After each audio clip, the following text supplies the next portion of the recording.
السلام علیکم ورحمۃ اللہ وبرکاتہ۔ بسم اللہ الرحمن الرحیم، الحمد للہ رب العالمین، والصلاة والسلام علی رسولہ الکریم محمد وعلی آلہ واصحابہ اجمعین، اما بعد۔ اعوذ باللہ من الشیطان الرجیم، بسم اللہ الرحمن الرحیم۔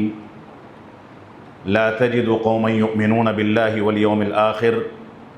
يوادون من حاد الله ورسوله ولو كانوا آباءهم أو أبناءهم أو إخوانهم أو عشيرتهم۔ محترم سامعین کرام،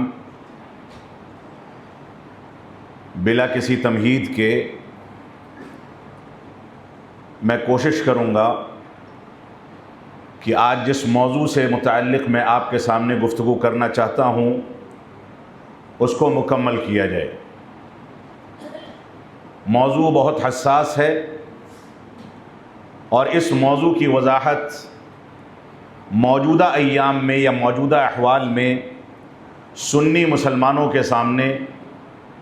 آنی انتہائی ضروری ہے۔ یہ موضوع منتخب کرنے کا مقصد ہرگز یہ نہیں ہے کہ ہم سیاسی احوال پر تبصرہ کریں یا کسی کی جانب اپنے میلان کا اظہار کریں یا کلی طور سے کوئی فیصلہ کن بات کریں۔ مقصد صرف یہ ہے کہ مسلمانوں کو اپنے اسلامی عقائد اور اسلامی عقائد میں ان باغیوں کے تیور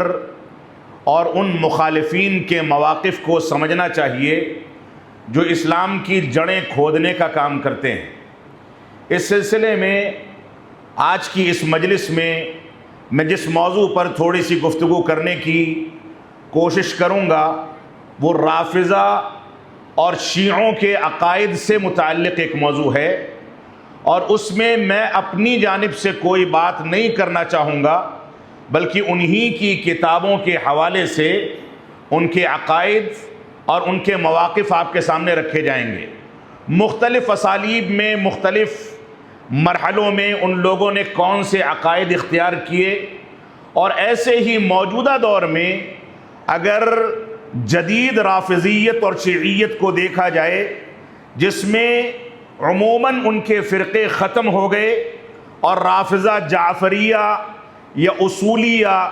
یا اثنا عشریہ کے گرد متحد ہو چکے ہیں، اور ان باطل عقائد پر سارے کے سارے لوگ متفق ہو چکے ہیں جن عقائد پر بلا شبہ علماء اسلام نے کفر کا فتویٰ لگایا ہے۔ اس وجہ سے میں کوشش کروں گا کہ ان عقائد کو آپ کے سامنے رکھا جائے۔ اس سلسلے میں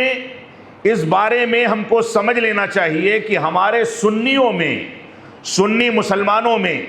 ایک ایسا طبقہ موجود ہے جو اہل سنت والجماعت کے متفقہ اور جن عقائد پر اہل سنت والجماعت کا اجماع ہے، دیوبندی علماء، شافعی، احناف، مالکیہ، شافعیہ، حنابلہ، سارے کے سارے علماء کا اس بات پر اجماع ہے کہ صحابہ کرام کی عظمت ہمارے ایمان کا حصہ ہے۔ قرآن مجید کے سلسلے میں یہ ایمان رکھنا کہ قرآن مجید کامل کتاب ہے، یہ ہمارے ایمان کا بنیادی حصہ ہے۔ اللہ رب العالمین اور رسول اکرم صلی اللہ علیہ وسلم کے بارے میں جو بنیادی عقائد ہیں ان عقائد پر سارے کے سارے لوگوں کا اجماع ہے، یہاں تک کہ عظمت صحابہ پر ان مسلمانوں کا بھی اجماع ہے جو اپنے آپ کو قبر پرستی سے وابستہ کر کے بریلوی کہتے ہیں، بریلوی مکتب فکر سے وابستہ ہیں۔ وہ بھی صحابہ کرام کی عظمت کے بارے میں کسی انداز کے جھول یا کسی انداز کے غلط پروپیگنڈے کو برداشت نہیں کرتے ہیں۔ یہ ایک الگ مسئلہ ہے کہ عوام میں جاہلانہ تیور کے نتیجے میں، علم کی کمزوری کے نتیجے میں ایسے افراد موجود ہیں جو ان مکاتب فکر سے وابستہ ہیں، لیکن ان لوگوں نے اغیار کے پروپیگنڈے سے متاثر ہو کر کے وقتی طور پر غلط عقائد کو اختیار کر لیا ہے۔ لیکن ایک ایسی جماعت ہے جو اہل سنت والجماعت میں شامل تو ہے، لیکن انہوں نے رافضہ کے عقائد کو اہل سنت والجماعت کے درمیان چور دروازے کھول کر کے جس انداز سے ان کے عقائد کو بگاڑا ہے، صحابہ کرام کی تنقیص و توہین کو برداشت کیا ہے، قرآن مجید کو اپنی عقلوں پر تول کر کے غلط تعبیرات کے تحت دنیا کے سامنے پیش کیا ہے، یہ اخوانی اور سروری، یہ ہندوستان کی اصطلاح میں جن کو جماعت اسلامی سے تعبیر کیا جاتا ہے، یہ وہ لوگ ہیں جو بظاہر تو یہ دعویٰ کرتے ہیں کہ ہم اہل سنت والجماعت میں سے ہیں، لیکن یہ رافضیوں کے وہ ترجمان ہیں جنہوں نے رافضیوں کے عقیدے کو اہل سنت والجماعت کے نوجوانوں کے دلوں میں اتارا ہے، ان کو گمراہ کرنے کا کام کیا ہے، اور اس کے نمائندے ہمارے پڑوسی ملک میں مرزا اور اس کی فکر کو لے کر کے چلنے والے ہزاروں افراد ہیں جو اس انداز کی حرکتوں میں ملوث ہیں اور اس انداز کے پروپیگنڈے میں شامل ہو کر کے اہل سنت والجماعت کے اجماع کے خلاف ایسے اقدامات کرتے ہیں جو اقدامات انسان کو دھیرے دھیرے ناقص الایمان اور کوئی بعید نہیں کہ دھیرے دھیرے ایمان سے خارج کر دیں۔ اس وجہ سے اس مختصر تمہید کے بعد میں رافضہ کے عقائد پر آپ کے سامنے تھوڑی سی گفتگو کرنا چاہتا ہوں۔ جو آیت کریمہ سورہ مجادلہ کی آپ کے سامنے تلاوت کی گئی، اس میں رب کائنات ارشاد فرماتا ہے کہ جو لوگ اللہ رب العالمین اور یوم آخرت پر ایمان لاتے ہیں، اے اللہ کے نبی صلی اللہ علیہ وسلم، ان سے دوستی کرنے والے آپ ان لوگوں کو نہیں پائیں گے جو لوگ اللہ اور اس کے رسول سے نفرت کرتے ہیں یا اللہ اور اس کے رسول کی مخالفت کرتے ہیں۔ یعنی ایمان لانے والوں کی بنیادی علامت یہ ہے کہ اللہ اور اس کے رسول کی مخالفت کرنے والوں کا ساتھ نہیں دیتے، چاہے یہ مخالفت کرنے والے ان کے آباء و اجداد ہوں، ان کے بچے اور ابنا ہوں، اور ایسے ہی ان کے بھائی اور بہن ہوں، اور چاہے ان کے رشتہ دار ہوں۔ یہ اہل سنت والجماعت کا میزہ ہے کہ جب ان کے خاندانوں میں کوئی شخص منہج کے بگاڑ کا شکار ہو جاتا ہے تو امام ابو داؤد رحمۃ اللہ علیہ اٹھتے ہیں اور اپنے بیٹے کو کذاب کہہ کر کے اس کی حدیثوں کو مردود کہہ دیتے ہیں۔ امام بخاری رحمۃ اللہ علیہ جب اپنے اصولوں پر اپنے اساتذہ کو تولتے ہیں اور ان اصولوں پر ان کے بڑے اساتذہ میں سے بعض اساتذہ نہیں اترتے تو ان سے حدیثیں نقل کرنے سے اجتناب کرتے ہیں، پرہیز کرتے ہیں۔ یہ اہل سنت والجماعت کا میزہ ہے، وہ یہ نہیں دیکھتے کہ حق کی راہ میں رکاوٹیں ان کے آباء و اجداد سے پیدا ہوتی ہیں یا ان کے بچوں سے یا ان کے بھائی بہنوں سے یا ان کے رشتہ داروں سے۔ یہ چیز اہل سنت والجماعت کے ہاں معیار نہیں ہے، بلکہ اہل سنت والجماعت ہمیشہ حق کی طرفداری کرتے ہیں، چاہے اس طرفداری کرنے میں ان کو اپنی باپ کی مخالفت کا سامنا کرنا پڑے، بچوں کی مخالفت کا سامنا کرنا پڑے، لیکن ان کی نظر میں رب کائنات کا دین یہ سب سے زیادہ فوقیت اور اولیت رکھتا ہے، اور یہی انصاف کی بات ہے۔ رب کائنات نے اسی وجہ سے ارشاد فرمایا وَلَا يَجْرِمَنَّكُمْ شَنَآنُ قَوْمٍ عَلَىٰ أَلَّا تَعْدِلُوا اعْدِلُوا هُوَ أَقْرَبُ لِلتَّقْوَىٰ۔ کسی قوم کی دشمنی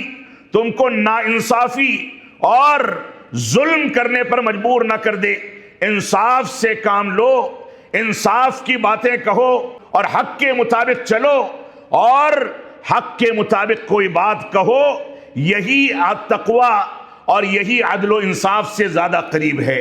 اس وجہ سے ہمیں اس بات کو سامنے رکھنا چاہیے۔ تو رب کائنات نے فرمایا اہل سنت والجماعت جو اللہ رب العالمین اور یوم آخرت پر ایمان رکھتے ہیں، وہ کبھی بھی اللہ اور اس کے رسول کی مخالفت کرنے والوں کا ساتھ نہیں دے سکتے، چاہے وہ مخالفت کرنے والے ان کے آباء و اجداد ہوں، ان کی آل اولاد ہو، ان کے قرابت دار ہوں، ان کے بچے ہوں، ان کی بیویاں ہوں، ان کے بھائی بہن ہوں، کسی بھی صورت میں ان کا ساتھ نہیں دیتے ہیں۔ اس آیت کریمہ کو سامنے رکھتے ہوئے آپ سمجھیں کہ عقائد کی وضاحت کرنا یہ کس بنیاد پر ضروری ہے تاکہ مسلمانوں کو گمراہیوں سے بچایا جا سکے۔ رافضہ اور شیعہ کے عقائد میں میں جہاں بھی خطاب کے درمیان رافضہ کہوں گا وہاں پر آپ سمجھ جائیں کہ اس سے مراد شیعہ ہیں۔ ان شیعہ مذہب کے ماننے والوں کے اگر ابتدائی دور سے مراحل دیکھے جائیں تو حقیقت یہ ہے کہ ابتدائی دور میں تشیع اختیار کرنے والوں کو شیعہ سے تعبیر کیا جاتا تھا۔ شیعیت کہا جاتا ہے گروہ بندی کر لینے کو، کسی کے ساتھ چلے جانے کو۔ بعض لوگ ایسے اٹھے جن لوگوں نے علی بن نبی طالب رضی اللہ عنہ کے بارے میں فضائل کا تذکرہ کر کے، آل بیت کے بارے میں فضیلتوں کا تذکرہ کر کے دوسرے خلفائے راشدین کی فضیلتوں کو تسلیم تو کیا، لیکن ترتیب میں علی بن نبی طالب رضی اللہ عنہ کو مقدم کر دیا اور بقیہ خلفائے ثلاثہ کو مؤخر کر دیا۔ یہ شیعیت کی ابتدا تھی، جس کے بارے میں بعض اہل سنت والجماعت کا موقف بھی یہی رہا ہے، جن لوگوں نے اس موقف کو ترجیح دی ہے۔ لیکن اہل سنت والجماعت کے علماء کا اس بات پر اجماع ہے کہ خلافت جس ترتیب پر خلفائے راشدین کو دی گئی ان کی فضیلت اسی ترتیب پر ثابت ہے، اور قرآن و سنت کے دلائل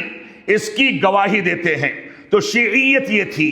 پھر شیعیت کا دوسرا مرحلہ آتا ہے جس کو رفض کہا جاتا ہے، اسی کی بنیاد پر ان کو رافضہ کہا جاتا ہے۔ رفض کہتے ہیں کسی چیز کا انکار کر دینا، کسی چیز کی تردید کر دینا، کسی چیز کو ماننے سے انکار کر دینا۔ انہی شیعوں کے درمیان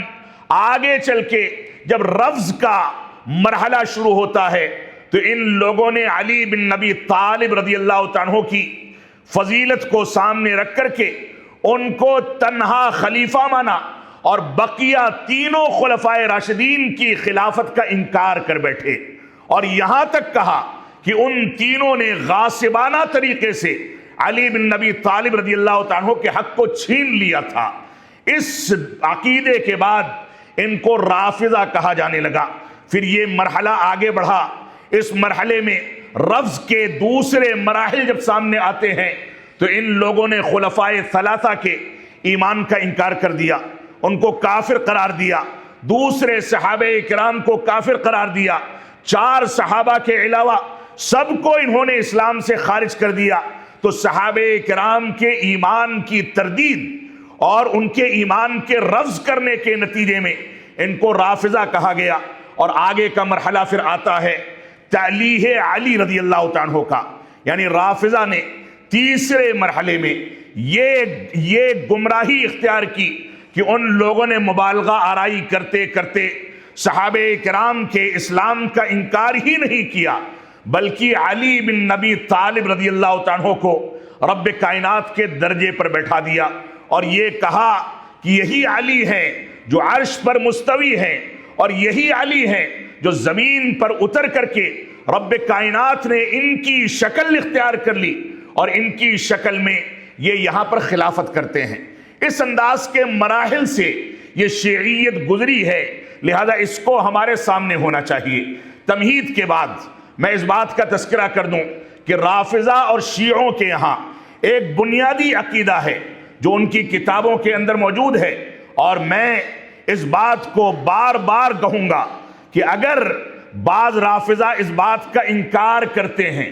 کہ ہم اس عقیدے کے حامل نہیں ہیں، تو کیا وہ اس بات کا جواب دے سکتے ہیں کہ یہ کتابیں ان کے خاندانوں کی زینت کیوں بنتی ہیں؟ کیا وہ اس بات کا جواب دے سکتے ہیں کہ ان کے علماء بار بار ان کتابوں کو پڑھنے کی تلقین کیوں کرتے ہیں؟ کیا وہ اس بات کا جواب دے سکتے ہیں کہ یہ کتابیں ان کی نظر میں قرآن مقدس سے زیادہ مقدس کیوں سمجھی جاتی ہیں؟ یہ سارے کے سارے تقیہ کے مختلف حربے ہیں کہ دل کے اندر آپ کفر چھپا کر کے رکھیں، صحابہ کرام سے نفرتیں چھپا کر کے رکھیں، اور ظاہری طور پر لوگوں کے درمیان مقبول ہونے کے لیے آپ اس کا انکار کر دیں۔ یہ تقیہ ان کا عقیدہ ہے۔ تقیہ کہا جاتا ہے جھوٹ کو، تقیہ کہا جاتا ہے نفاق کو، یعنی انسان دل میں کچھ رکھے اور زبان پر کچھ اور کہے۔ شیعوں کے یہاں، رافضہ کے یہاں تقیے کی بڑی فضیلت ہے، اور وہ کہتے ہیں جس نے تقیہ نہیں کیا وہ کامل مومن نہیں ہو سکتا۔ وہ ایمان کے ضوابط کو مکمل نہیں کر سکتا، لہذا تقیہ کرنا یعنی جھوٹ بولنا ان کے مسلک کا، ان کے مذہب کا بنیادی حصہ قرار پایا۔ تو اس سلسلے میں نعمت اللہ جزائری ان کا معروف عالم دین ہے، وہ کیا کہتا ہے؟ الانوار النعمانیہ جلد نمبر 2 صفحہ نمبر 279 پر یہ کہتا ہے لم نجتمع معهم على الہ ولا نبی ولا على امام وذلك انہم یقولون ان ربهم هو الذي كان محمد صلی اللہ علیہ وسلم نبیہ۔ میں عبارتوں کی پیچھے زیادہ نہیں جاؤں گا، بات لمبی ہو جائے گی۔ کہتا ہے کہ ہم ان کے ساتھ یعنی اہل سنت والجماعت کے ساتھ، مسلمانوں کے ساتھ نہ کسی الہ پر، نہ اللہ پر جمع ہو سکتے ہیں، نہ نبی پر جمع ہو سکتے ہیں، نہ کسی امام پر جمع ہو سکتے ہیں، کیونکہ اہل سنت والجماعت یا سنی مسلمان یہ کہتے ہیں ان کا رب وہ اللہ ہے جس اللہ نے محمد صلی اللہ علیہ وسلم کو اپنا نبی بنایا اور جس نبی نے ابو بکر و عمر جیسے خلیفہ کی تعیین کی۔ تو ابو بکر و عمر رضی اللہ تعالیٰ عنہما کی خلافت کے انکار کے نتیجے میں یہ کہتے ہیں کہ جس نبی نے ان کو خلیفہ بنایا ہم اس نبی کو نبی نہیں مانتے، اور جس رب نے اس نبی کو نبی بنایا ہم اس رب کو اپنا رب نہیں مانتے۔ یہ اس کتاب کے اندر یہ عبارت موجود ہے۔ اور ایسے ہی خمینی جو ان کا پہلا آیت اللہ تھا، جس نے کبھی بھی حج و عمرہ نہیں کیا، اور خامنائی جو ابھی مرا ہے اس نے بھی کبھی بھی حج و عمرہ نہیں کیا، یہ کون سا اسلام تھا جو مکہ مکرمہ کے تقدس کے بارے میں ان لوگوں نے اس انداز سے اجتناب کیا ہو؟ تو خمینی اپنی کتاب کشف الاسرار میں کہتا ہے میں ایسے رب کو رب نہیں مانتا جس نے عثمان اور معاویہ کو اپنا خلیفہ بنایا۔ ایسے رب کو رب نہیں مانتا جس نے عثمان اور معاویہ کو اپنا خلیفہ بنایا ہو۔ اب آپ سوچیں کون سی گنجائش رہ جاتی ہے؟ یہ کتابیں چھاپی جاتی ہیں، ان کو پڑھایا جاتا ہے، ان کا درس دیا جاتا ہے، ان سے باتیں لوگوں تک منتقل کی جاتی ہیں، اور ایسے ہی رسول اکرم صلی اللہ علیہ وسلم کے بارے میں ان لوگوں کا جو عقیدہ ہے وہ بھی آپ کے سامنے بیان کر دیا جائے۔ اگرچہ پہلی عبارت میں یہ چیزیں آ گئی ہیں، لیکن اللہ کے نبی صلی اللہ علیہ وسلم کے نسب پر طعن کرتے ہوئے ان کا ایک امام کیا لکھتا ہے کلینی، جو اپنی کتاب کے اندر الاصول من الکافی محمد بن یعقوب الکلینی کتاب الحجہ میں جلد نمبر 1 صفحہ نمبر 237 پر جو دار الکتب الاسلامیہ تہران کی چھپی ہوئی کتاب ہے، اور تیسری طباعت سے میں نے یہ عبارت اٹھائی ہے، یعنی 3 بار وہ کتاب چھپ چکی ہے۔ 1388 میں تیسری بار یہ کتاب چھپی، اس میں یہ کہتا ہے، میں ترجمے پر اکتفا کروں گا، کہتا ہے کہ مروی ہے کہ امیر المؤمنین علیہ السلام نے کہا کہ اس گدھے نے اللہ کے رسول صلی اللہ علیہ وسلم سے گفتگو کی، اللہ کے رسول صلی اللہ علیہ وسلم سے گفتگو کی اور کہا میرے ماں باپ آپ پر قربان جائیں، بے شک میرے باپ نے مجھ سے بیان کیا ہے کہ وہ اپنے باپ اور اپنے دادا اور وہ اپنے باپ سے نقل کرتے ہیں کہ وہ نوح علیہ السلام کے ساتھ کشتی میں سوار تھا۔ تو نوح علیہ السلام اس کی طرف گئے اور اس کے سر پر اپنا ہاتھ پھیرا اور کہا کہ اس گدھے کی نسل سے ایک گدھا پیدا ہوگا، اس گدھے کی نسل سے ایک گدھا پیدا ہوگا جس کی سواری سید الانبیاء آخری نبی جناب محمد الرسول اللہ صلی اللہ علیہ وسلم کریں گے۔ اور اس کے بعد شکر ادا کرتا ہے یہ گدھا کہ اللہ رب العالمین نے مجھ کو یہ موقع عنایت فرمایا۔ ایک جانب اللہ کے نبی صلی اللہ علیہ وسلم کی سواری کا مذاق اڑا کر کے اس کے نسب کی تعیین کی بات کی جا رہی ہے، اور دوسری جانب اللہ کے نبی صلی اللہ علیہ وسلم کے نسب پر طعن کرتے ہوئے کہتا ہے ان کا ایک امام جو الاستغاثہ فی بدع الثلاثہ اپنی کتاب کے اندر ابو بکر و عمر اور عثمان غنی رضی اللہ عنہ کے بارے میں علی الکوفی ہے، صفحہ نمبر 108 پر اپنی کتاب میں ذکر کرتا ہے کہ رقیہ اور زینب یہ عثمان رضی اللہ عنہ کی بیویاں جو تھیں یہ اللہ کے رسول صلی اللہ علیہ وسلم کی بیٹی نہیں تھی، بلکہ لوگوں کو غلط فہمی ہو گئی تھی کہ رسول کی بیٹی ہیں، غلط منسوب کر لیا تھا ہمارے نبی نے ان کو اپنی جانب، یعنی ایک جانب جانور کے نسب کو تحفظ فراہم کیا جائے اور دوسری جانب اللہ کے نبی صلی اللہ علیہ وسلم کے نسب پر طعن کر کے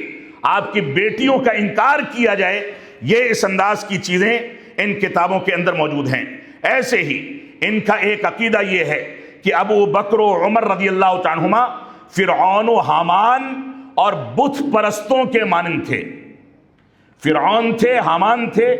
اور بت پرستی کرتے تھے۔ نعمت اللہ جزائری لکھتا ہے اپنی کتاب کے اندر الانوار النعمانیہ میں جلد نمبر 1 باب نمبر 1 صفحہ نمبر 53 پر لکھتا ہے، کہتا ہے کہ لا تعجب من هذا الحدیث، اس حدیث سے تم لوگ تعجب نہ کرو، کیونکہ اس حدیث سے تعجب نہ کرو کیونکہ یہ خاص خبروں میں مروی ہے کہ ابو بکر اللہ کے رسول صلی اللہ علیہ وسلم کے پیچھے نماز ادا کرتے تھے اور ان کی گردن میں بت لٹکا رہتا تھا، ان کی گردن میں بت لٹکا رہتا تھا، اور سجدے جو کرتے تھے وہ اللہ کے لیے نہیں بلکہ اس بت کے لیے سجدہ کرتے تھے۔ یہ عبارت موجود ہے۔ اور ایسے ہی علی حائری جو ان کا معروف امام ہے، وہ اپنی کتاب الزام الناصب فی اثبات الحجہ الغائب جلد نمبر 2 صفحہ نمبر 266 پر لکھتا ہے کہ وَنُرِيَ فِرْعَوْنَ وَحَامَانَ وَجُنُودَهُمَا مِنْهُمْ مَا كَانُوا يَحْذَرُونَ، یہ آیت کریمہ جو ہے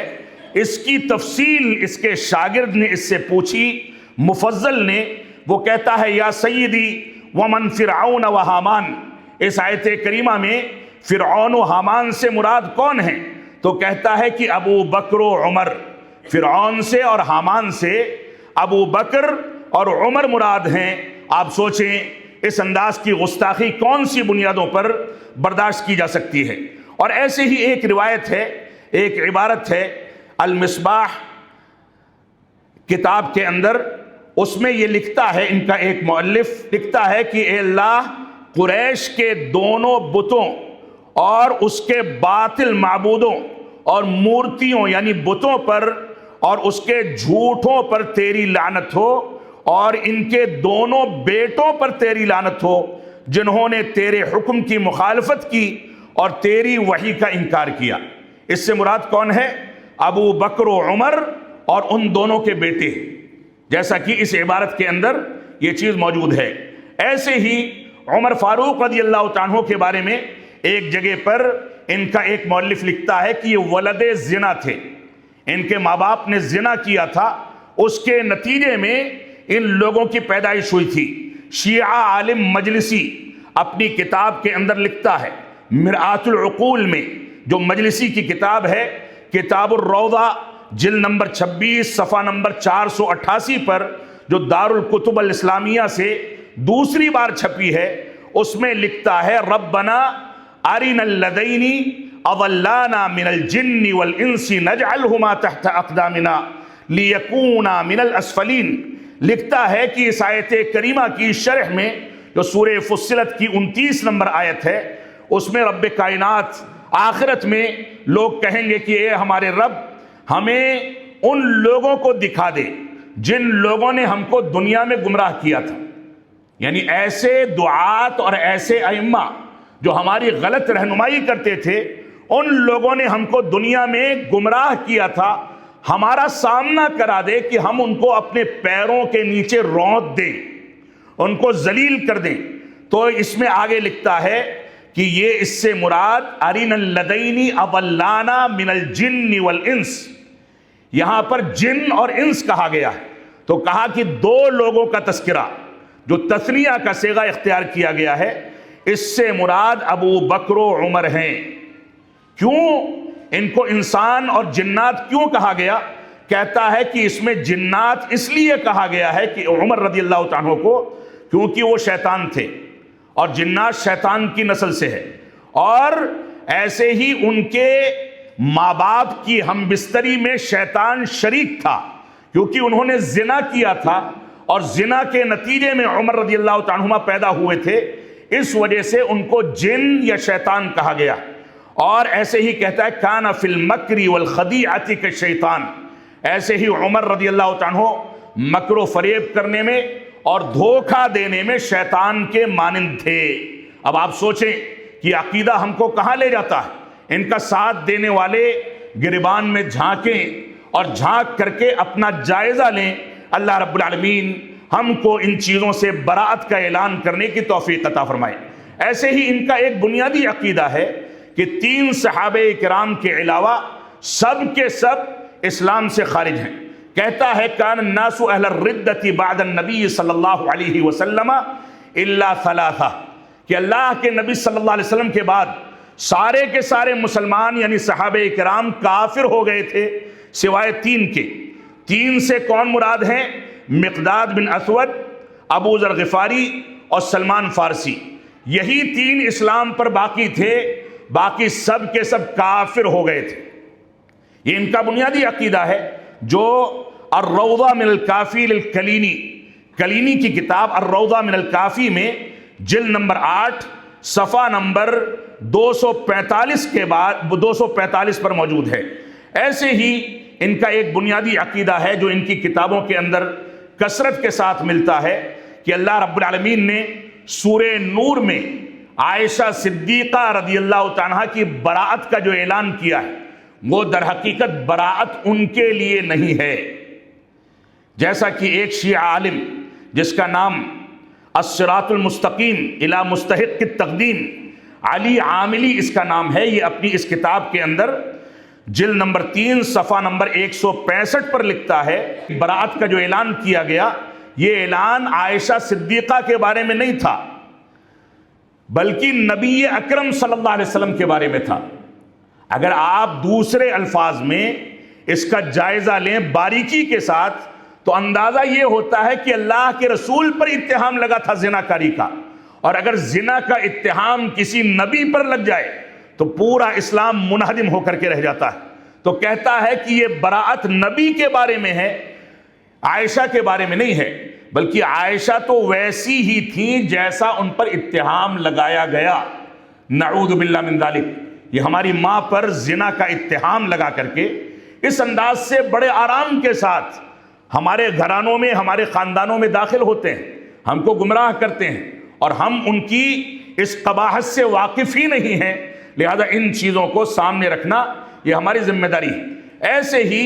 ابن عباس رضی اللہ عنہما جو کہ اللہ کے نبی صلی اللہ علیہ وسلم کے چچا کے بیٹے ہیں، وہ ان کے چچا کے بارے میں اور بیٹوں کے بارے میں ایک جانب یہ آل بیت سے محبت کا اظہار کرتے ہیں، اس کا دم بھرتے ہیں، اس کے بارے میں مبالغہ کرتے ہیں، اور دوسری جانب آل بیت میں جو لوگ ان کی مرضی کے مطابق نہیں ہیں ان کو اس سے خارج کر دیتے ہیں۔ عبداللہ بن عباس رضی اللہ عنہما چچا اور ان کے بیٹے ان دونوں کے بارے میں ان کا عقیدہ ہے، ایک آیت کریمہ ہے وَمَنْ كَانَ فِي هَذِهِ أَعْمَى فَهُوَ فِي الْآخِرَةِ أَعْمَى وَأَضَلُّ سَبِيلًا۔ اس آیت کریمہ کے اندر مجلسی اپنی کتاب بحار الانوار میں جلد نمبر 22 صفحہ نمبر 289 پر اس بات کا تذکرہ کرتا ہے کہ ابن عباس کیا گمان کرتے ہیں کہ اس آیت کریمہ سے مراد کیا ہے۔ وہ کہتا ہے یہ ابن عباس کے بارے میں نازل ہوئی۔ اس آیت کریمہ میں رب کائنات نے کفار کا تذکرہ کیا، کہا ہے کہ وَمَنْ كَانَ فِي هَذِهِ أَعْمَى، جو اس دنیا میں اندھے پن سے کام لے گا، ہدایت نہیں پکڑے گا، قرآن و سنت سے عبرت نہیں پکڑے گا، نصیحت نہیں پکڑے گا،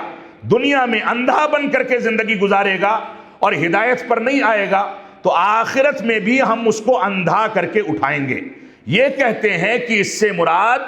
عبداللہ بن عباس اور ان کے والد عباس یعنی اللہ کے نبی صلی اللہ علیہ وسلم کے چچا اور ان کے بیٹے ہیں، ان کو قیامت کے دن اندھا کر کے اٹھایا جائے گا۔ لہذا اس انداز کی گمراہیوں سے ہم کو ہمیشہ براءت کا اظہار کرنا چاہیے۔ ان کی کتابوں میں ایک چیز مزید موجود ہے، اختصار کے ساتھ اس کا تذکرہ کر دوں، تنبیہ کا تذکرہ کر کے، یعنی بات کی اہمیت کو واضح کرنے کے لیے اپنی کتاب میں ایک صیغے کا تذکرہ کرتے ہوئے معروف شیعہ عالم محمد طور سیر کانی یہ کہتا ہے کہ صحابہ پر لعنت بھیجنے کا سب سے مناسب وقت اور سب سے اچھی جگہ کون سی ہے؟ وہ اپنی عبارت میں لکھتا ہے کہ اعلم ان اشرف الامکنہ والاوقات والحالات وانسبها للعن علیہم، سنو ان لوگوں کے اوپر سب سے زیادہ لعنت بھیجنے کے لیے سب سے زیادہ مناسب وقت اور سب سے زیادہ مناسب مقام اور جگہ کیا ہے جو ان کے اوپر لعنت بھیجنے کے لیے اختیار کی جائے؟ وہ ہے بیت الخلا میں استنجا اور قضاء حاجت کرتے وقت، پانی ڈالتے وقت، گندگی کو نکالتے وقت، اس ناپاکی کے عالم میں جب آپ بیت الخلا میں بیٹھیں یا اٹھیں تو آپ یہ کلمہ پڑھیں اللہ رب العالمین کی لعنت ہو، بار بار کہیں، تاکید کرتا ہے کہ بار بار یہ کلمہ پڑھیں اللہ رب العالمین کی لعنت ہو عمر پر اور ابو بکر پر،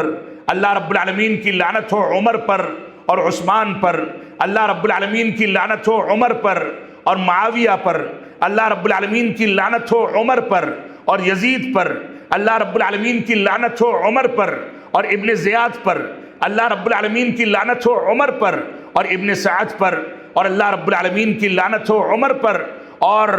ایسے ہی فنا لوگوں پر۔ اب آپ سوچیں عمر بن خطاب رضی اللہ تعالیٰ عنہ، جن کے بارے میں اللہ کے نبی صلی اللہ علیہ وسلم فرماتے ہیں کہ جس گلی سے گزرتے ہیں شیطان بھاگتا ہے۔ اب آپ عداوت کا سبب سمجھ لیں،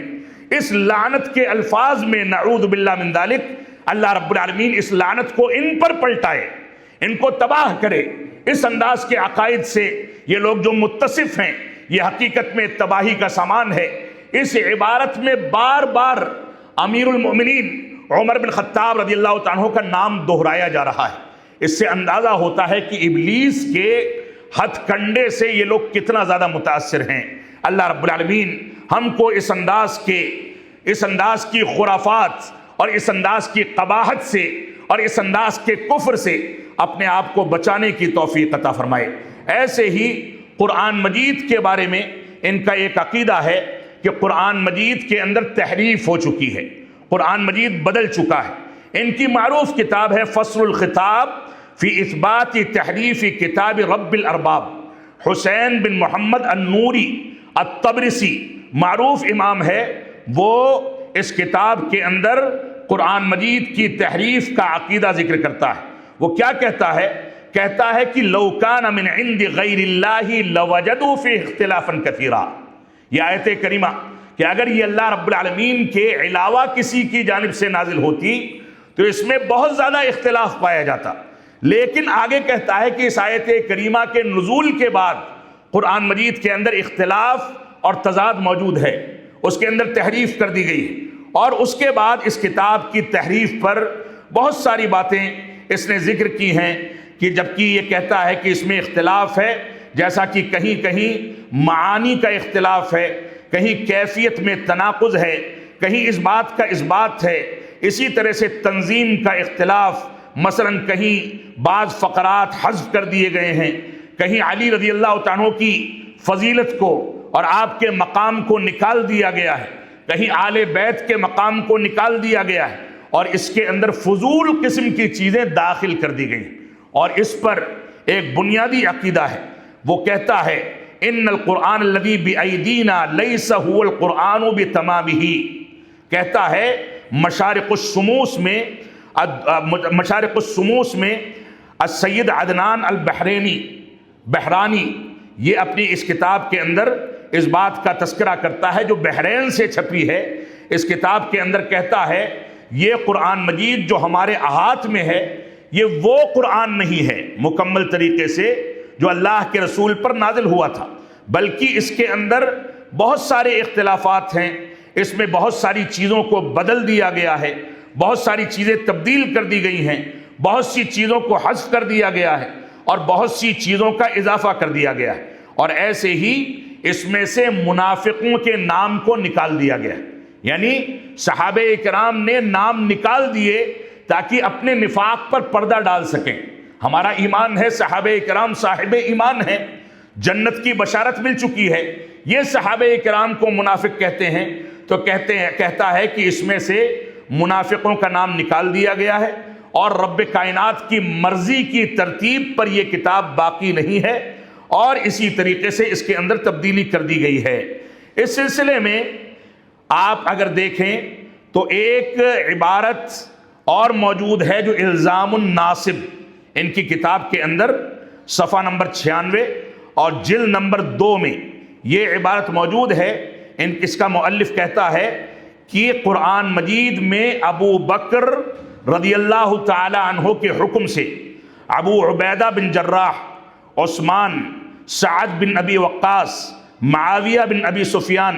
عبد الرحمن بن عوف، طلحہ بن عبداللہ اور ابو سعید خدری، حسان بن ثابت اور صحابہ کرام کی ایک پوری جماعت نے اللہ کے رسول کی وفات کے بعد ابو بکر صدیق رضی اللہ تعالیٰ عنہ کے کہنے پر قرآن مجید کو بدل ڈالا۔ رب کائنات اعلان کرتا ہے کہ اس کی حفاظت ہم کرنے والے ہیں، اور یہ اس انداز کا اتہام لگا کر کے مسلمانوں میں غلط انداز کی چیزیں پیش کرتے ہیں۔ ان کا ایک مؤلف لکھتا ہے الاصول من الکافی، جو ان کے مؤلف اور عالم کلینی کی کتاب ہے، جلد نمبر 1 صفحہ نمبر 239 پر لکھتا ہے کہ ہمارے پاس قرآن مجید سے زیادہ عظمت رکھنے والی ایک کتاب ہے جس کا نام مصحف فاطمہ ہے۔ کہتا ہے مصحف فیہ مثل قرآنکم ھذا 3 مرات، اس قرآن کے بالمقابل ہمارے مصحف فاطمہ میں 3 گنا زیادہ معلومات ہیں، 3 گنا زیادہ معلومات ہیں، یعنی 3 گنا زیادہ افضل ہے۔ اور اس کے بعد قسم کھاتا ہے، کہتا ہے واللہ ما فیہ من قرآنکم حرف واحد، کہتا ہے اللہ کی قسم تمہارے قرآن کا ایک حرف بھی اس کے اندر موجود نہیں۔ آپ سوچیں قرآن مجید کے بارے میں اس انداز کا عقیدہ رکھنا، اللہ رب العالمین ہم کو ان چیزوں سے محفوظ رکھے۔ ایسے ہی علی رضی اللہ تعالیٰ عنہ کی ربوبیت اور ان کی الوہیت کے یہ لوگ قائل ہیں۔ اس سلسلے میں کہتے ہیں ان کی ایک کتاب شرح الزیارہ الجامعہ الکبیرہ، احمد الاحسائی کی کتاب ہے، جلد نمبر 1 صفحہ 70 پر یہ لکھتا ہے کہ وفی هذه الاشارات الاشارۃ بقول علی علیہ الصلاۃ والسلام، عبارت لمبی ہے، اس میں کہتا ہے کہ اس کے اندر اس بات کا اشارہ ہے جس میں علی علیہ الصلاۃ والسلام کا یہ قول موجود ہے، انا فرع من فروع الربوبیہ، میں ربوبیت کی شاخوں میں سے ایک شاخ ہوں۔ یہ ربوبیت کی صفت اللہ رب العالمین کے ساتھ خاص ہے۔ یہ کہتا ہے کہ میں ربوبیت کی شاخوں میں سے ایک شاخ ہوں، یہ علی رضی اللہ تعالیٰ عنہ کا قول ہے، ان کی جانب منسوب کیا ہے۔ ایسے ہی علی رضی اللہ تعالیٰ عنہ کے بارے میں یہ کہتا ہے کہ انہوں نے فرمایا انا الفارق الذی، میں فرق کرنے والا ہوں حق اور باطل کے درمیان، اور میں اپنے دوستوں کو، اپنے اوپر ایمان لانے والوں کو جنت میں اور اپنے دشمنوں کو جہنم میں داخل کرنے والا ہوں۔ جنت اور جہنم میں داخل کرنے یا نکالنے یا نجات دینے کا اختیار صرف اللہ رب العالمین کا ہے، لیکن ان لوگوں نے اسے علی بن نبی طالب رضی اللہ عنہ کی جانب پھیر دیا ہے۔ ایسے ہی آیت کریمہ لئن اشرکت لیحبطن عملک، جو اللہ کے نبی صلی اللہ علیہ وسلم کے بارے میں آیت نازل ہوئی، اللہ رب العالمین نے فرمایا کہ اگر آپ بھی شرک کریں گے تو آپ کے اعمال کو تباہ کر دیا جائے گا، برباد کر دیا جائے گا۔ اس سلسلے میں تفسیر فرات کے اندر فرات بن ابراہیم الکوفی میں یہ اپنی تفسیر کے اندر لکھتا ہے کہ اس آیت کریمہ کی تفسیر یہ ہے کہ لئن اشرکت بولایت علی لیحبطن عملک، اگر تم نے علی رضی اللہ عنہ کی ولایت میں کسی کو شریک ٹھہرایا تو اللہ رب العالمین تمہارے اعمال کو تباہ کر دے گا۔ یہ تحریف ہے، انکار ہے، کفر ہے، اور اس کے ذریعے سے اسلام کے بنیادی عقیدے کا انکار کیا گیا۔ ایسے ہی رافضہ اور شیعوں کی نظر میں قبروں کا تقدس خانہ کعبہ سے زیادہ مانا جاتا ہے، مقدس سمجھا جاتا ہے۔ مشہور زیارت کے آداب کا تذکرہ کرتے ہوئے ان کا مشہور مؤلف مجلسی اپنی کتاب بحار الانوار میں کتاب المزار کے اندر باب نمبر 3 اور باب آداب الزیارہ جلد نمبر 100 صفحہ نمبر 135 کے اندر لکھتا ہے کہ یہ بات روایت منقول ہے، یہ روایت منقول ہے کہ قبر کی جانب نماز ادا کرنا، قبر کی جانب نماز ادا کرنا یہ مشروع عمل ہے، مقدس عمل ہے، چاہے قبلہ پیٹھ پیچھے ہو جائے، قبلہ پیٹھ کی طرف ہو جائے اور قبر کی جانب رخ کرنا ہو تو یہی اصل عمل ہے، قبلے کو پیٹھ پیچھے ہونے دیا جائے۔ اور ایسے ہی ایک عبارت میں، ایک کتاب کے اندر بحار الانوار ہی میں یہی مجلسی لکھتا ہے، جلد نمبر 101 صفحہ نمبر 369 پر یہ کہتا ہے، ان استقبال القبر امر لازم، قبر کا استقبال کرنا، قبر کی جانب رخ کرنا اور سجدہ کرنا یہ لازمی امر ہے، ضروری ہے، ایسا کیا جائے گا۔ وَإِن لَّمْ يَكُن مُوَافِقًا لِلْقِبْلَةِ، اگرچہ وہ قبلے کے موافق نہ ہو، یعنی قبلہ پیچھے ہو جائے تب بھی اس کا سامنا کیا جائے گا۔ اور اَيْنَمَا تُوَلُّوا فَثَمَّ وَجْهُ اللَّهِ، اس سے مراد قبروں کی جانب رخ کرنا ہے، قبلے کی جانب رخ کرنا نہیں ہے۔ لہذا ان چیزوں کو، ان عقائد کو ہم سامنے رکھیں۔ دوسری چیز، ان کی تاریخ کے بارے میں تھوڑا سا تذکرہ میں کر کے اپنے خطاب کو سمیٹوں گا، اگرچہ ٹائم بھاگا جا رہا ہے۔ ان کے تاریخ کے بارے میں اگر آپ دیکھیں، 18 ذی الحجہ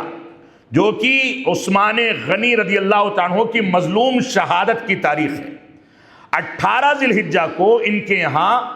غدیر خم کے نام سے ایک عید منائی جاتی ہے۔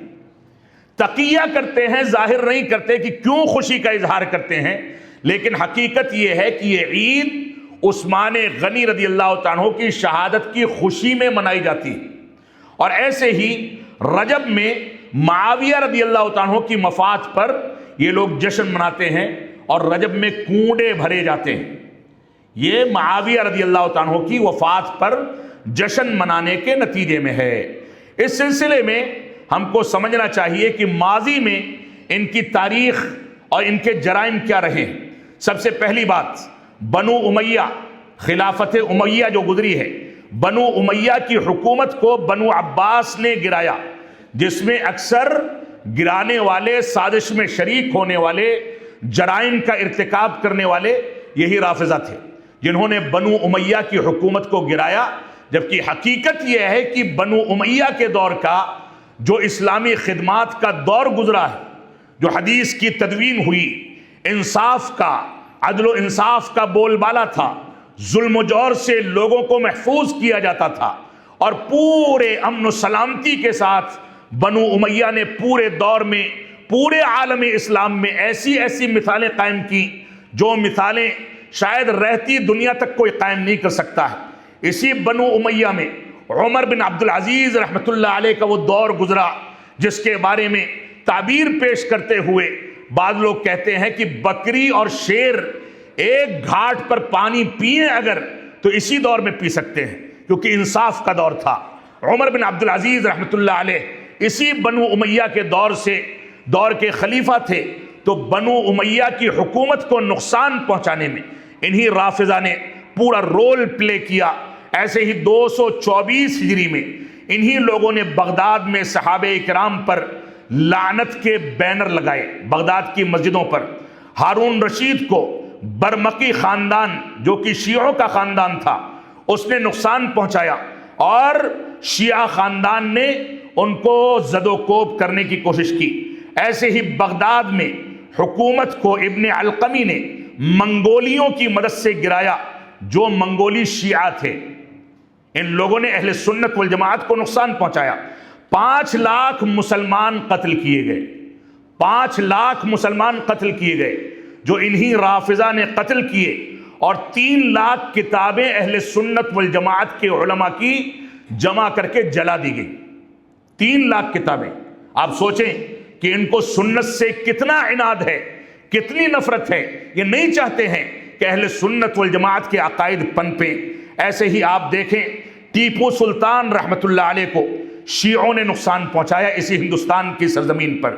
اس وقت سعودی عرب میں جہاں توحید پر مبنی حکومت ہے، اسے سب سے زیادہ نقصان پہنچانے کی کوشش یہی لوگ کرتے ہیں۔ آپ موجودہ جنگی احوال میں دیکھ لیں، جنگ تو اسرائیل سے ہے، لیکن حقیقت یہ ہے کہ 5000 سے زیادہ میزائل عرب دنیا پر داغے جا چکے ہیں، اور اسرائیل پر 300 یا 400 میزائل ہی داغے گئے، اور وہ بھی نشانہ ایسا لگا کر کے کہ ان کو نقصان نہ ہو۔ یہ ایک تصویر کا رخ ہے جو دھیرے دھیرے صاف ہوگا، اور اس کے بعد اہل سنت والجماعت سمجھیں گے کہ ان آستین کے سانپوں کے اندر کون کون سی خباثتیں بھری پڑی ہیں۔ اس وجہ سے ہمیں اس بات کو سمجھنا چاہیے۔ یہی رافضہ کی حکومت،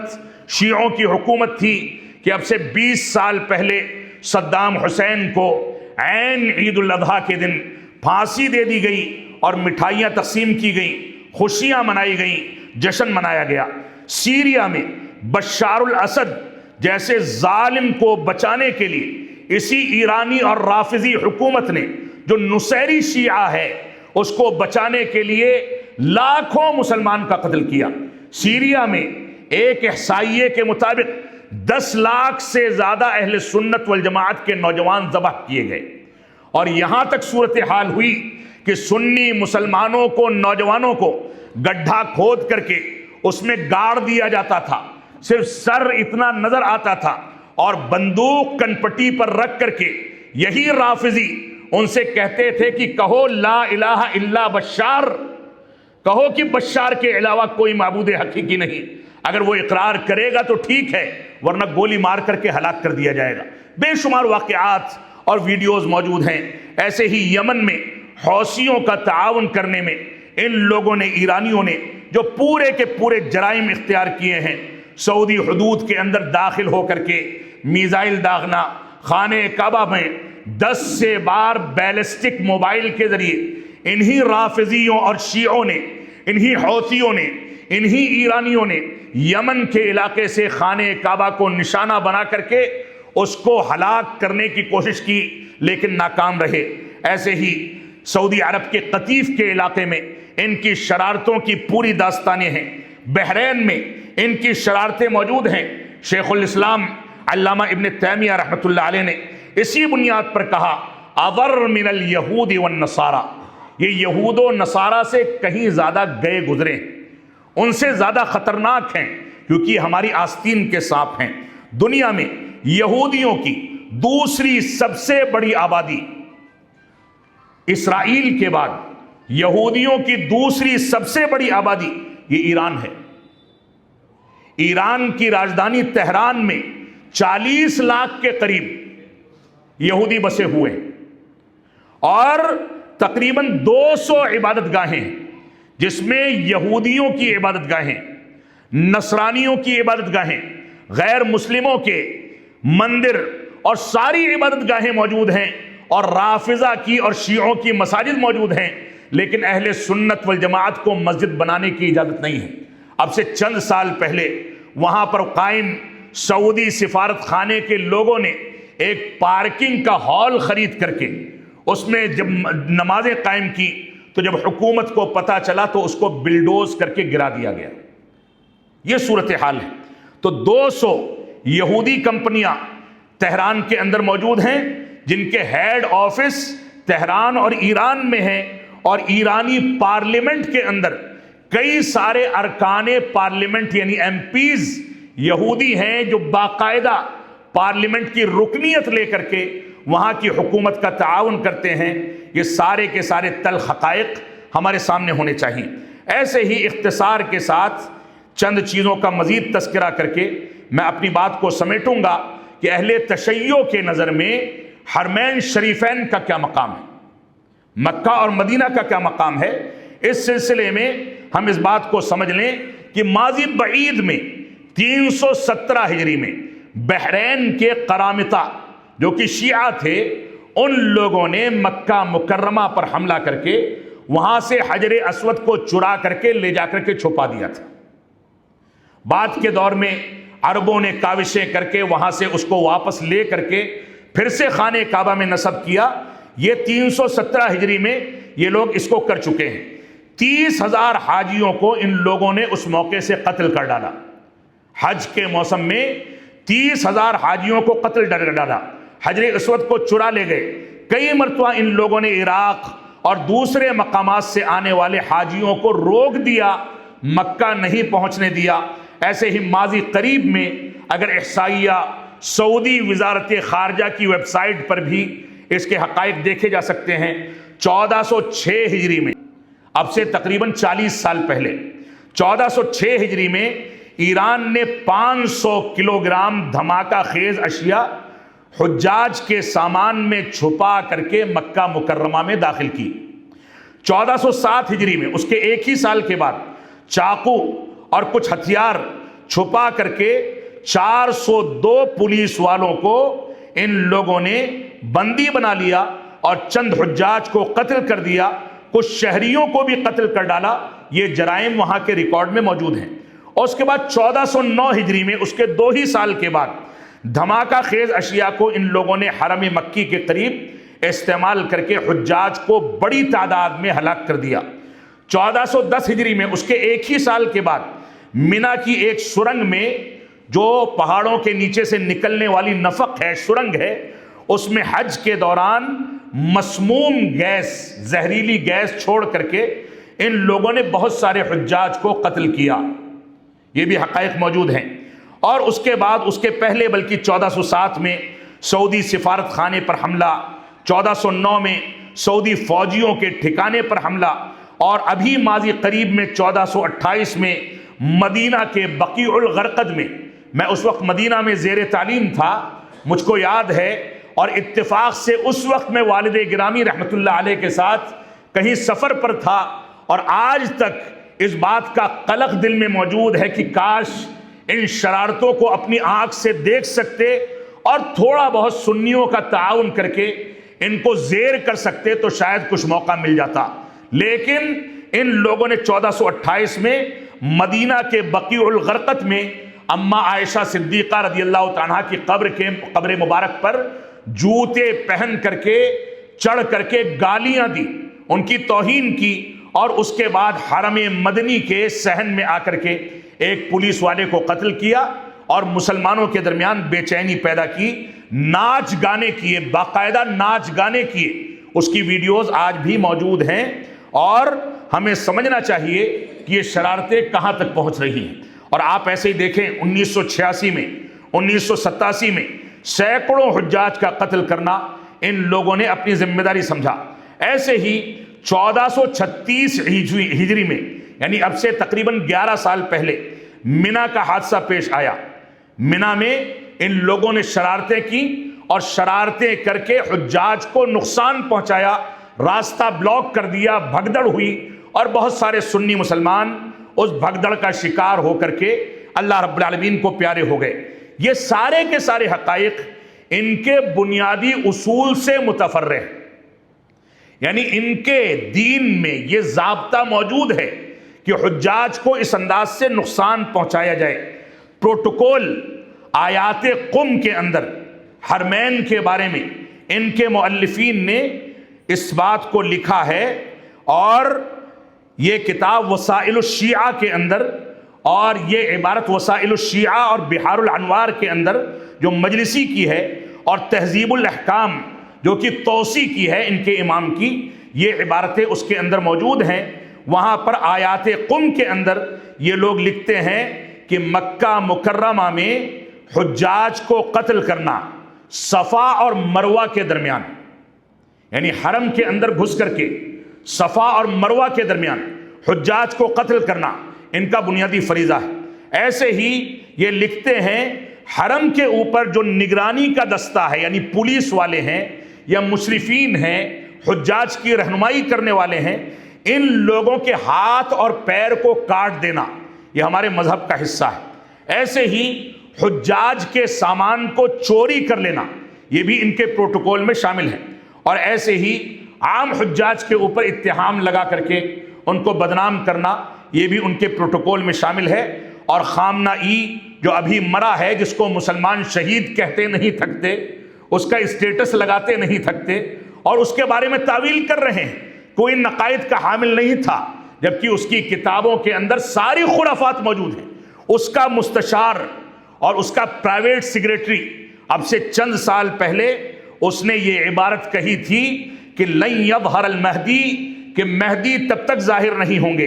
الا فی سفک دماء اہل الحجاز والعراق، جب تک اہل حجاز اور اہل عراق کا خون نہ بہایا جائے، جب تک مہدی ظاہر نہیں ہوں گے۔ یہ ان کی